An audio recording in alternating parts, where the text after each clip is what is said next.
We're going to start our story off today in ancient Rome with this guy. This is Marcus Tullius Cicero. And he was the most famous orator of all of ancient Rome. And he was widely loved for his character and integrity. This is a bit high. So, he was so loved that he was asked to prosecute his boss by the people. People loved him so very much that they thought his manager, or boss, the governor of Sicily, was plundering the public coffers. And obviously they were outraged by this. And so the governor of Sicily did what anyone would do. They hired, at the time, the most famous orator and lawyer of ancient Rome. And Cicero went up and he won. And he won for a couple of reasons. The first one was obviously his oratory skill. The second was all the evidence he gathered.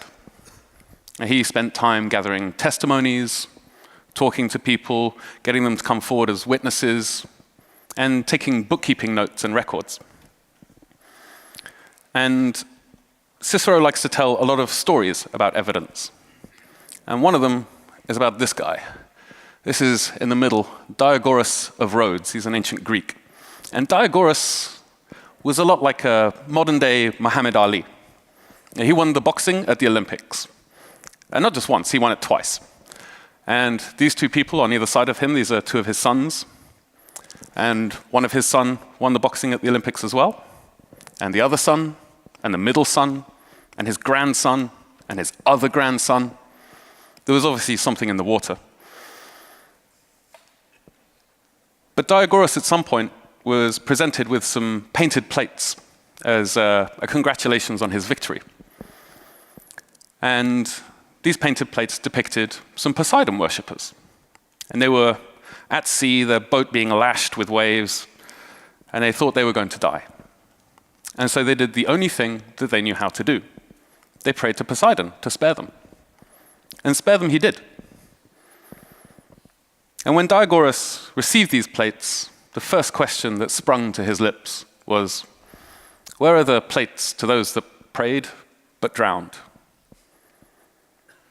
Survivor bias. Or negative evidence. And negative evidence is all around us, all the time. It's doing its thing, and we're worse off for it. There's another very, very obvious situation with negative evidence. It's this guy, a humble turkey. And for years, the turkey just sort of wanders around its enclosure, pecking away in the dirt, thinking everything is going to be fine. And 1 month before Thanksgiving, perhaps, the turkey receives a very swift re-education, almost instant.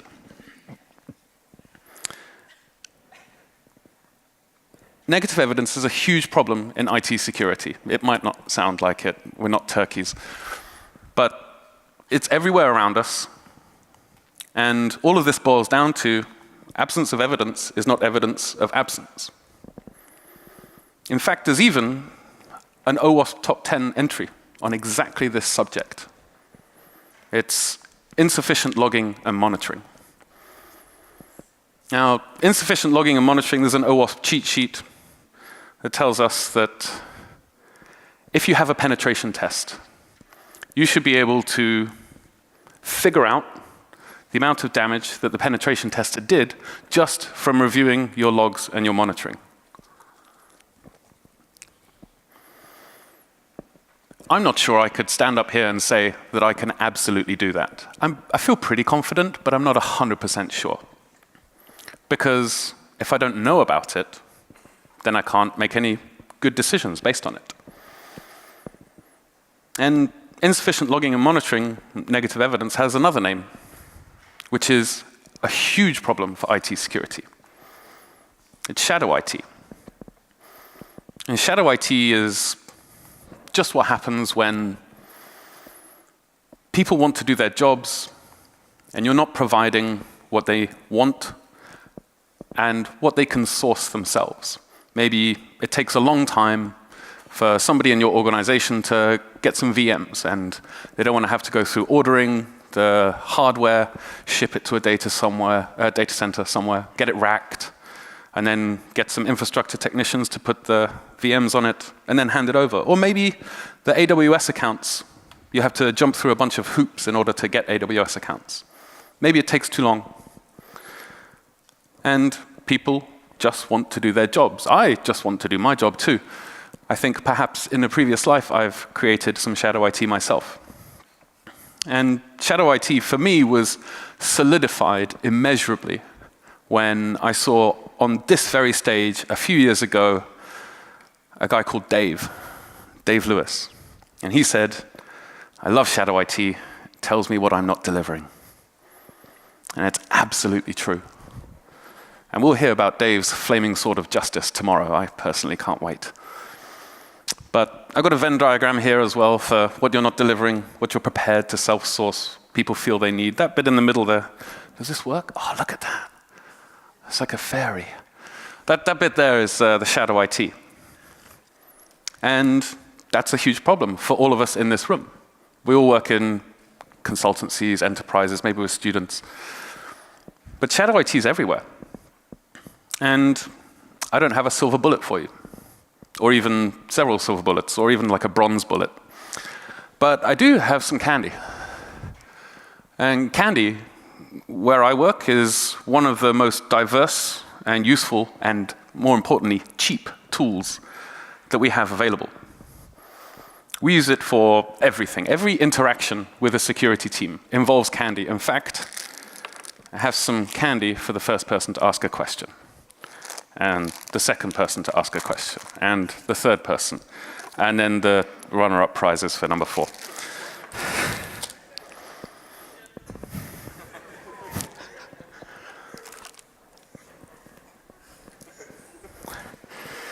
So, a round of applause for throwing a lollipop. That's good. It's good that we've set the expectations really low. But we use every interaction with the security team where I work, we want it to be as metaphorically and physically sweet as possible. So we buy candy. I know how much we buy because I buy all the candy. We always get individually wrapped stuff because nobody wants to dip their hand into stuff that other people have been dipping their hands in. The 2 things you should never ever take a bacterial swab of: your toothbrush and your keyboard. But if somebody comes to us and they ask a question, before they sit down and ask the question, I make sure I give them candy. I make sure that they understand that this is going to happen. You're going to get candy. Any kind of question at all. Maybe you're going to ask me what kind of router you should have at home, or what kind of password manager you should use in your home life. I'm going to make sure you get candy at the very beginning of the interaction, and probably at the end too. I give it away literally like candy. And we work in an office of maybe 200 people in Stockholm, and it's development-oriented. So there's, I would say, maybe 70% of the people commit code at some point. And not everybody commits code. And we use it for our bug bounty. Everybody that finds, I don't know, a 0-day or remote code execution in one of our web apps, then they get a lot of candy. But you can't keep it just to people that commit code. I want everyone, all 200 people in that office, to be thinking about how they can interact with the people in our team and get candy for it. So if you find a physical vulnerability, like a window that's open and it shouldn't be, or a door, everybody, every single person in this room has this physical, this threat modeling built in for physical security. You wouldn't leave your door to your house open or a window open. So if you just apply that at work, you can get some candy. Sweet. And we make sure that everybody can see the bug bounty list as well. We have a leaderboard. I make sure it's on our internal wiki. It's posted up around the office, in the bathroom, so you can find out what's happening whilst you're spending some time alone. But it does lots and lots of things, candy. It builds outreach. It's absolutely fantastic. I make sure everybody that books a meeting with me knows that I will take a lot of candy to that meeting. Like, this is small stuff. Like, I take this much candy. And then that meeting is going to be slightly better. You keep the blood sugar up, keep the diabetes rolling. And at the beginning, when we started doing this, people booked a lot more meetings with us. It's true. And that happens a lot. But suddenly I started having visibility into projects that were months or years away, rather than just days or weeks. I got to learn about the problems people are going to have in the future, and then design security into their product at the base layer. And most importantly, it's cheap. It's really, really cheap. I think we spend a few €100 on it a year. And that's around the same price as maybe sort of 3 Spotify premium subscriptions. This is nothing. This is the cheapest tool you can have, apart from free open source software. Now, apart from all these things, I have some question marks. It's that golden hour after lunch where the food coma sits in. So we're going to do some physical exercise now. So I'd like to ask you all to please stand up. If you're willing and able. If you don't want to, it's fine. Maybe you're doing the CTF. I understand. And now, I'd like to get your hands, put them like this. We're not going to imagine a ball of energy or anything like that. It's fine. And whilst we're all standing here feeling quite awkward, I guarantee none as awkward as I would like to ask the SecurityFest team to come up to the stage, whilst we repeatedly smash our hands together in a big round of applause for everyone here.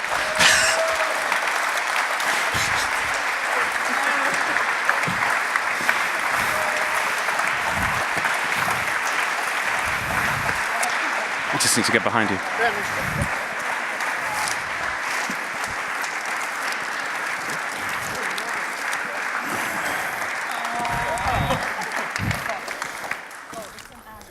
So I brought you a present. It's not a rabid badger. It's not moving. Would you like to unwrap it? You know that we love you, though. I'm not opening that one. You don't okay, trust let's open me? it. Okay. Yeah, should we just dig in? Yeah, you Hard. should. Just trust me. Okay, let's do it. 3, 2, 1. That was fast. Ah, all for me. We can all sit down now. It's fine. Yeah. I'm gonna take one. Can I? What? No, it's not for you. Okay. Sorry. So I thought it'd be a bit disingenuous of me to come here and talk about candy without bringing candy for everyone. So there's 800 Pez refills, 400 Chupa Chups. It's a bring your own device conference, so I imagine everybody has their own Pez dispenser. Perfect. I'm going to leave the logistics of handing it out up to you guys. Should we just run down the aisles? I think we should. I think that's a fantastic idea. Let's do it. Now? Thanks for the candy, Hugo. You're welcome.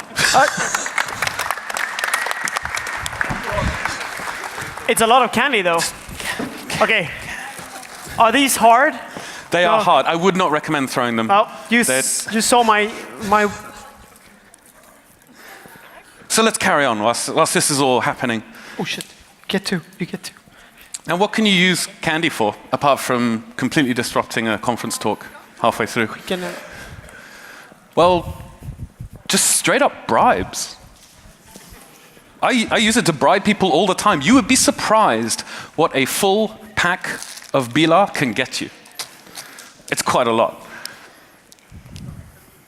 And sometimes there are people who are, say, diabetic. To the people in the audience who are diabetic, I'm sorry I don't have any candy for you. Perhaps the salt lakrits is actually sugar-free, because they taste disgusting. But the people who are diabetic or on a diet or whatever it is, I remind them that you can use this to bribe somebody else. You've just got to, I mean, it's a straight-up tokenization system. It's kudos, it's cool points. It's just a little gift from me to that person. And now we get to the real meat. It's trust. Now, people in my organization, they trust me to give them candy because I do it all the time. I am predictable in my nature of giving people candy. And trust is incredibly important. Warren Buffett says that you can spend 20 years building a reputation, and it can be burnt down in 5 minutes. Anyone who's ever been cheated on in a relationship knows exactly how quickly trust can disintegrate. And they trust me, all my users, they trust me that I have their best interests at heart because I constantly reaffirm, I trust you. I say it all the time. In fact, I say it so much that now I've got a few friends in the audience and some people watching back in the office. Hello. They're going to notice that I have this verbal tick. I say, I trust you a lot. And it's part of the reciprocal, gift-giving nature of human interaction, whose inevitable result is trust. I trust my users, and in turn, they trust me if I have to place restrictive rules on them, like, oh, we have to block this malware site, or we have to re-image your computer because there's a virus on it. And they trust that I have their best interests at heart, which I do. But how do you build trust with people? Just magically. I mean, candy is a good start. But if we look at low trust rather. Low trust is the greatest cost in life. Low trust creates friction, hidden agendas, office politics, interpersonal conflict, interdepartmental rivalries. It's insanely expensive. It can destroy families, businesses, everything. And low trust is so important that in the USA, they ran a poll, I think, recently, where they asked people, how much do you trust political parties? Is anyone who hazard a guess what percentage of people? It's under 10. It's 8%. And there's a lot going on in American politics, so I can see why the trust might be so low. In the UK, 29% of people trust each other. The good news, though, Scandinavia, 68%. Go Sweden. Very, very trustworthy society. And Ralph Waldo Emerson put it perfectly when he said, distrust is very expensive. Low trust creates friction, it reduces speed, and it increases costs immeasurably.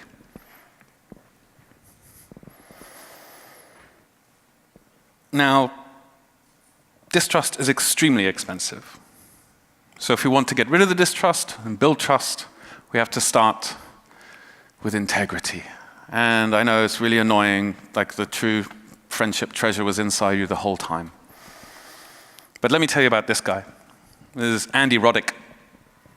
And in 2005, at the Italia Masters competition, it was the third round, and he was playing against a guy called Fernando Verdasco. And it was match point in favor of Roddick. And it was Verdasco's second service. If he misses this, it's over, and he's out. And when he served, the umpire called out. Verdasco walked up to the net to shake Roddick's hand. And to the surprise of Verdasco and the crowd, Roddick went up and started arguing with the umpire. And he called the umpire's attention to a small indentation that showed that the ball actually landed on the line rather than out. Verdasco went on to win that match. And Roddick left Italy. But if you think about that for a minute, his integrity now is unquestioned. He could have just taken the point and walked away victorious. But every time he has an interaction with an umpire, that umpire is going to know that he's acting with integrity. He's living his values. And if we can have our reputation precede us in security, just like Roddick does, then every time we go to see a user to talk to them about whatever kind of suspicious sites they've been browsing, then they're going to know that we have their best interests at heart and that we're doing it because we care and we want them to succeed. And Increasing integrity is hard. I'm not going to lie to you. It's difficult. There's a few things you have to do to increase your integrity. Then the number one, walk the walk. If you make commitments, you keep those commitments, even if it's a family dinner or if it's a project that you're going to work on. I myself have occasional difficulty with this when it comes to around January, and you go and buy the gym card. And then you commit to going to the gym every day. Then around February, March, you don't go so much. But if people see that you keep going, if people see that you keep making those commitments and keeping them, they're going to be really, really happy, and they're going to believe in your integrity. Second, you've got to be clear about your values. You have to be able to stand up on a stage in front of 320 people and talk about what you feel is right. And trust is something that I feel is extremely important. There's a way you can figure out what your values are. It's called a eulogy exercise, and it's a bit morbid. But essentially, you just write down the eulogy that you would like to have read out at your funeral. This person was a person of this type of character. This person did this with their life. This person did that. These were their values. And then you go and live those values. Because to believe in something and not live it is dishonest. Success at any point, at any cost, is not the point at all. You've got to win the right way, whether it's accountability, teamwork, quality, integrity. Matters. And you also have to be very open-minded. You have to be willing to reevaluate how you feel about something. Let me tell you about this guy. This is Anwar Sadat. He was the president of Egypt in 1970 until his assassination in 1981. And Sadat spent some time in jail before he was president, and he came to realize he needed to open up about stuff. And he was raised in a very anti-Israeli culture, and the leadership was very anti-Israeli. But nevertheless, Menachem Begin, the Israeli prime minister, reached out to him and said, "Come to Israel, speak before the Knesset," which is the Israeli parliament. And this is a picture of him doing exactly that. He put aside old rivalries, distrust, and went and talked to them. Later on, Begin and Sadat both traveled to America to meet with Jimmy Carter, where they signed the Camp David Accords. This man, being open-minded, probably saved thousands of lives. And they both got the Nobel Peace Prize as well. Now, intent is also very, very, very important. We tend to judge ourselves on our intent. Oh, I was going to do that thing, but I didn't get around to it. And others on their behavior. If you can telegraph what your intent is to people, it will reduce that gap between intent and behavior. If people make sure they know why you're doing something, they'll be more inclined to think alike. And Immanuel Kant says, in law, a man is guilty when he violates the rights of another. In ethics, he is guilty if he only thinks of doing so. So if we make sure we try to judge others by their intent and their behavior, and ourselves by our intent and behavior, we can become more synonymous with each other. Now, this slide, I don't think anybody in this room is going to have a problem with. This is the constant learning slide. And everybody in this room is at this conference. You're here to learn. So you're already doing excellently. I can judge by your behavior that you're here.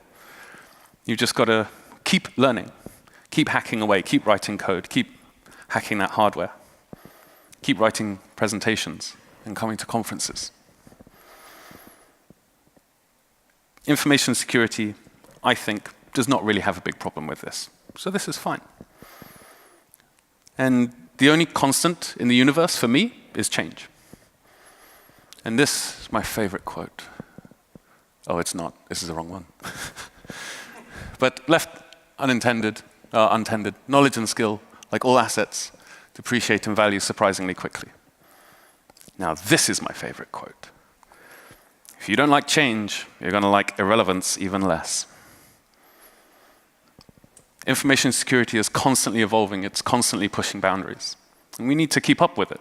And the blue team as well as the red team. The blue team doesn't have anywhere near as much fun as the red team, I feel.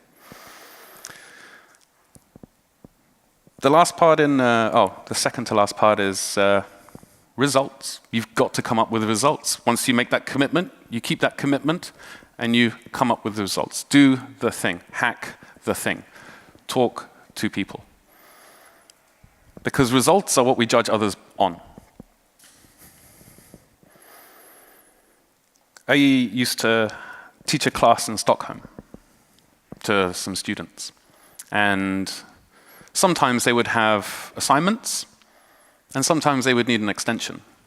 And the students that always brought me the assignments on time, if they asked for an extension, I would always give it to them.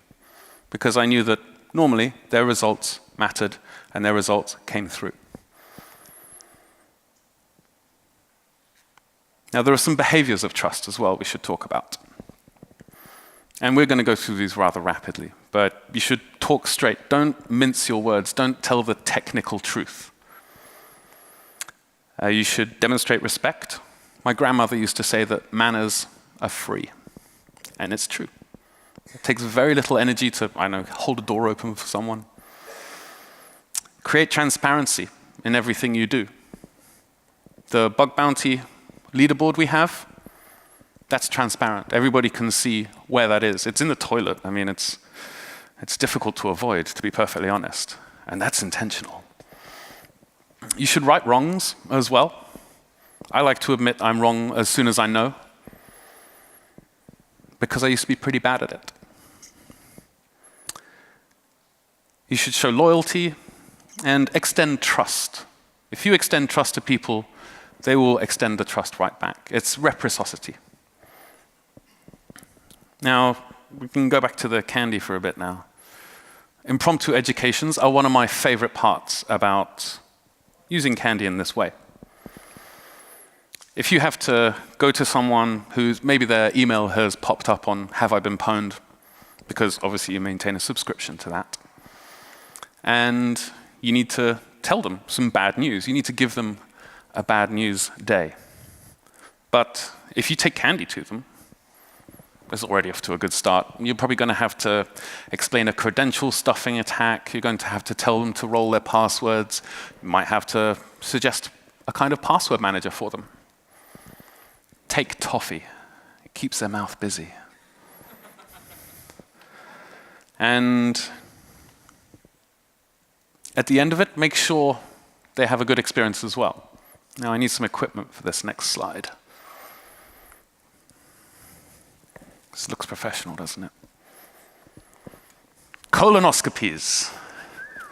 That's what I really wanted to talk to you about today. There's two psychologists called Daniel Kahneman and Amos Tversky. And they were excellent psychologists. And they wrote a book, which I think probably a lot of you have, called Thinking, Fast and Slow. And if you haven't read that book, immediately go and buy and read that book. It's fantastic. And they have a lot of psychological case studies in this book.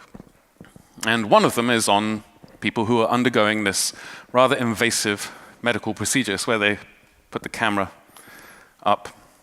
And it's very, very painful. It takes about 20 minutes, or at least it used to when they conducted this study. And so they split people up into experimental and control groups. And the people in the control group had the 20-minute procedure, and then later on they interviewed them.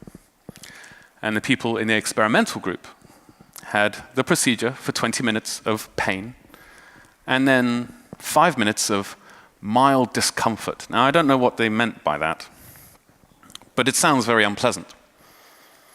But then when they asked the people afterwards in the interview, how did you experience, how do you recall this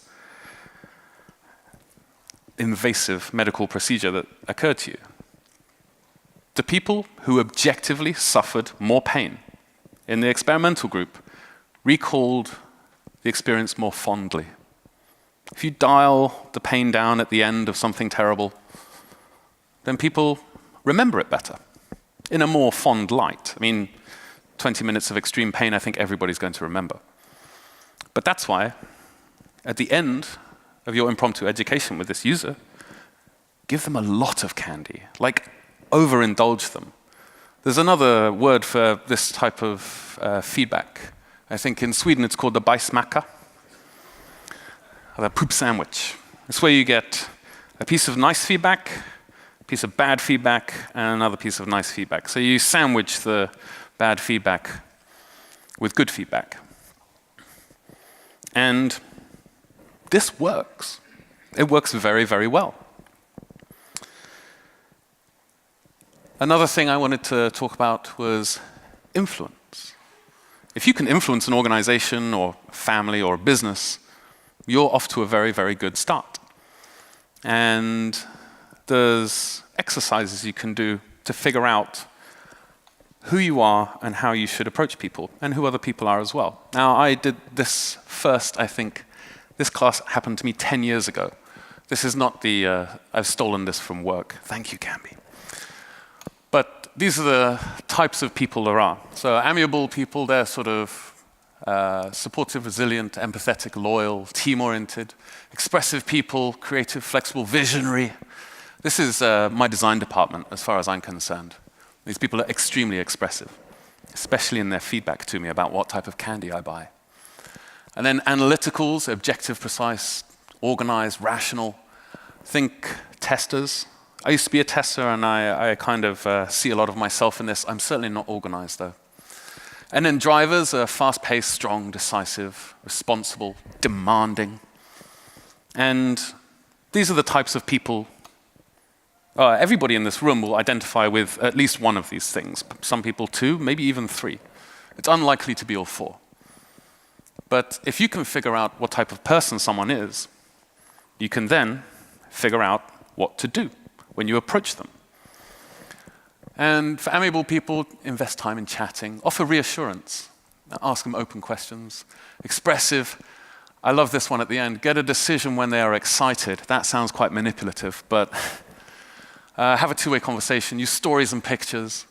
Analytical people want you to be on point, they want you to stay on task, show different options, allow time for questions. And drivers want high-paced, straight to the point. Use direct language. Now, 10 years ago when I first took this class, I was trying to get stuff approved at work. My boss was an excellent person, but I could never quite get approval quickly. It would take me months to get budgets or other things approved. And after I did this, I figured out what kind of person my boss was. They're very much in the red zone. This is when I used to work in the video games industry. And I changed my approach.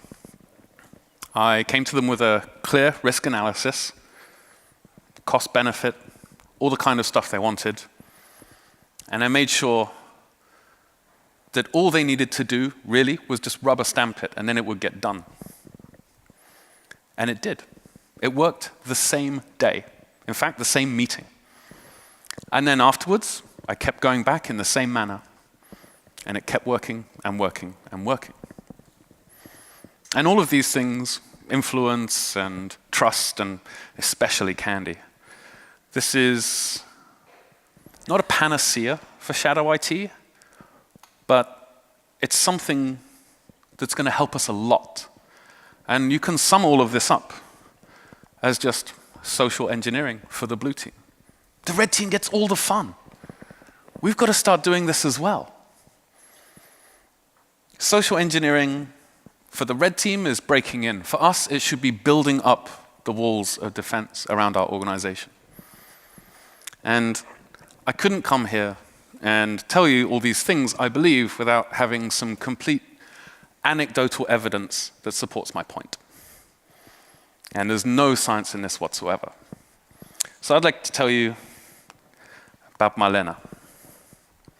Marlena is a fantastic person. She's one of the most competitive people I think I've ever met in my life. I think she grew up with maybe 8 brothers or something. And where we work, we do, in the IT operations area, we do a planking exercise at 2 p.m. just to keep the blood running through us, to make sure we stay awake in the food coma after work, or after lunch. And Marlena was walking past, and somebody said to her, the only thing that you could say to Marlena that would trigger her, I don't believe you could do it. I saw her plank straight 3 minutes. My top time is 40 seconds. She just got down and did it. She'd never done it before. She just got straight on it.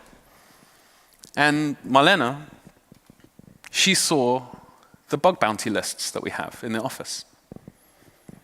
And she decided she was going to get on the leaderboard. Now, Marlena works in business development, so she doesn't commit code. So she was looking more towards physical security problems. And I saw her pacing around the office for 3 months, checking windows and doors, everything possible. Until 3 months later, she got on the list. Now that transparency, the trust that she has that she will get the candy, that helped. Her competitiveness also very much helped. Another example is Sundus. Sundus is a goddamn queen. Look at that woman. She's amazing. If you like rock, then she has this band, the Blue Ruin. This is her destroying a guitar on stage. And Sundus trusts me to deliver candy.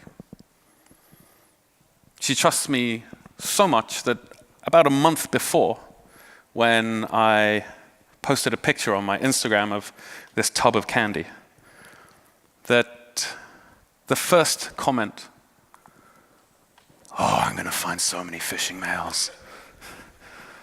I walk the walk of giving people candy. If you get a phishing mail and you send it to us, we give you a lot of candy for it. And Sundus trusts me to do that, and I trust Sundus implicitly to send them all to me.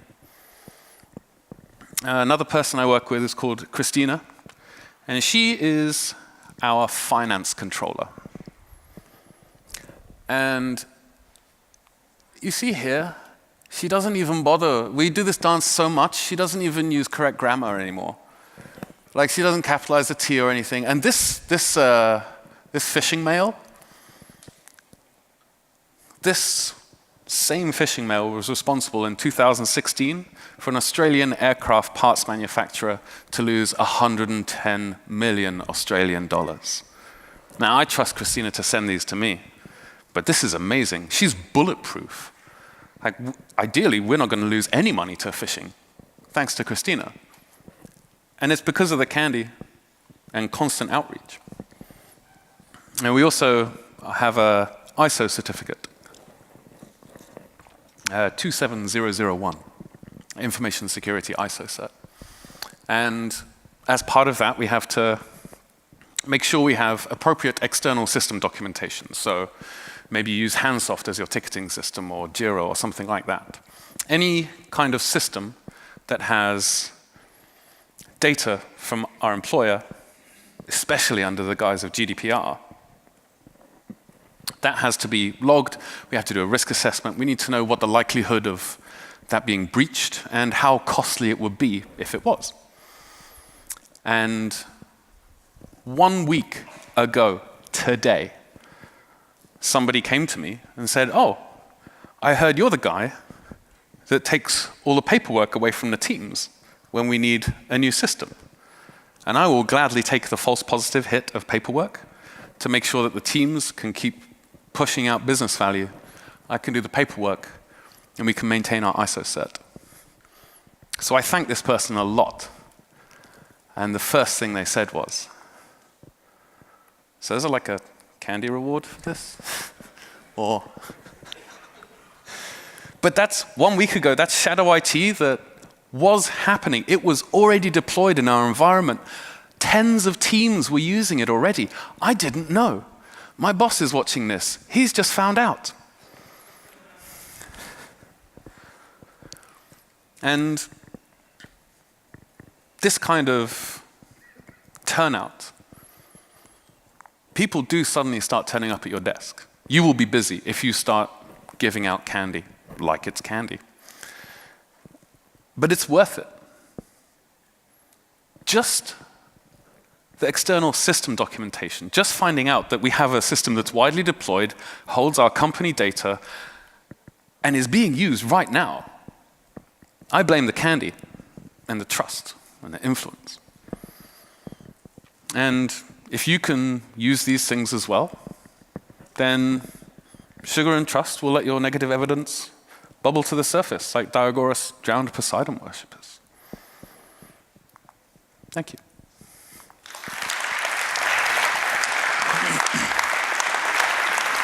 Thank you, Hugo.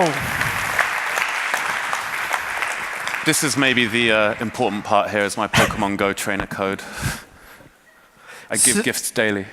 So we have some time for some questions. Anyone?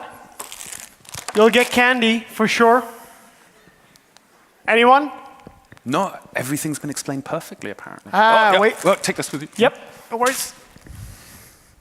Ahlgrens bilar. Yeah, like I said, you'd be surprised what you get for a full pack of bilar. Yeah.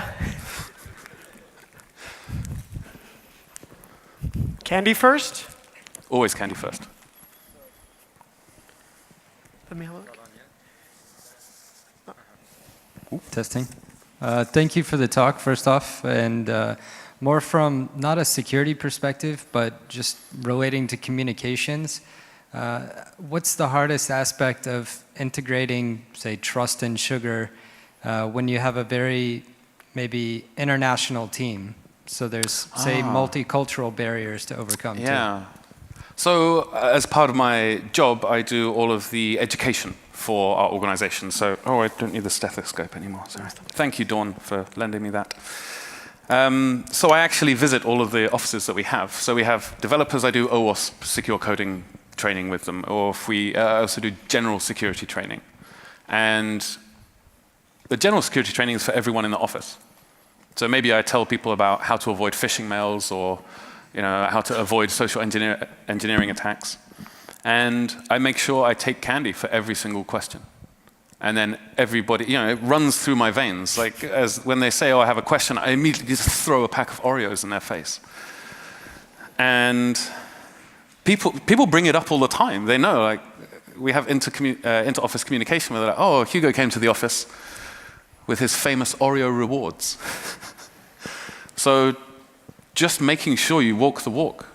You constantly practice. What do you call it? Kaizen. Toyota Kaizen is a kata of constant improvement and constant practicing. So I also maintain a list of people who, if somebody sends me a phishing mail and I'm not in Bucharest, then I make sure I have a list of people who are going to get candy when I get to Bucharest. And sometimes they meet me at the door. They don't even know when my flight landed, but they're there. Does that answer your question? Yep. Who's Another getting? Yeah. Chocolate bar question. Next, third question is going to get the salt lacquerates. So, sometime even happened to me that the discussion goes to the argument. Sometimes the developer is not ready to understand that what the impact of that vulnerabilities due to the lack of sufficient of security aspect. So how should I handle that situation? How should you handle somebody who doesn't understand the risks? Yes. Patiently and with empathy explain the risks to them. And make sure they understand that you have their best interests at heart. Because that's our job, is to protect people. Or to break into their offices. It's a mixed crowd. But everybody knows that if I'm going to place restrictive rules on people, they trust that I'm doing it in their best interests. And if they don't trust that I'm doing it in their best interests, then there's a trust gap, and I have to do my best to close that trust gap. There's a good thing you can do called the personal histories exercise, where you basically, it's a team building exercise. I think it's mentioned in the 7 Habits of Highly Effective People, or no, the 5 Dysfunctions of a Team. And all you do is just you relay like a very short summary of what your life was like, and it allows people to understand each other more. So you say, oh, I was raised in this rural area, never touched a computer till I was 18, and that person will start to understand you and trust you more. And then listen first to them. Listen first to their problems, their worries, and compromise. Hi there. Hi. You know, this whole deal with candy is all nice and dandy, but how do you avoid falling into the trap that, you know, people, they work hard for things they have passion about, but what if they don't have passion for candy? How do we get people to have passion for security? Well, the candy is just a tokenization system. It's, like I said, it's just kudos. If they don't have a passion for candy, I point out that people around them do, and you can bribe them. And I would be lying if I got up here and said that everybody in my organization is passionate about security. They're not, at all. Most people are quite passionate about candy, though. But you just have to listen first. You have to talk to them, figure out what it is that they like. Maybe you buy them a steak. Depends what they like. Candy is just a way to get to talking to people. It's an intro. The real meat and potatoes is what happens in those interactions. Does that answer your question? Nice. So, there's one more at the back. There is one more? Do you have more candy, though? You do? Yeah, well, a bit. Just a touch. I'm going to hook it up. Last question. Raise your hand. Don't be shy. There you are. This is heavy, though. Oh, man. I have, like, an injury for where the IKEA bag ripped into my clavicle. It did? Yeah, I brought it all the way from Stockholm. It's like 20 kilos, that thing. Crazy. You have to hold this for a bit. Worth it. You can have one. So how do you prevent inflation in your candy system? Inflation in the candy system? That's a very good question. And I think when we first started doing this, the rewards were quite low. And they were stipulated as well. So it was like, oh, physical security, 5 grams of candy. Remote code execution, 30 grams of candy. And that's quite low. But after a while, we didn't get as much stuff. Like you get that, it's like when you do a bug bounty of any kind, but an external one. And all the low-hanging fruits sucked up pretty quickly. Maybe all your XSS goes away suddenly, and you start paying out a lot less. Then you just do exactly what everybody else does, just raise the prices. So we doubled it, I think, a year ago. And then after about 3 months, I mean, you have to weigh out individual chupa chups. So we just started like giving people handfuls, because all bugs to us are good bugs. Every interaction is a good interaction. And we should do our best to try and make it a good interaction. So you just throw it at them. And really, it's like 300 euros a year. That's less than a Burp Pro license. It's many times less than a Nessus license. This stuff's really cheap. So I'm not worried about it for the next 10 years at least. Compound interest, forgiving. Cool. Okay. Well, thank you, Hugo. Just give a warm applause for Hugo.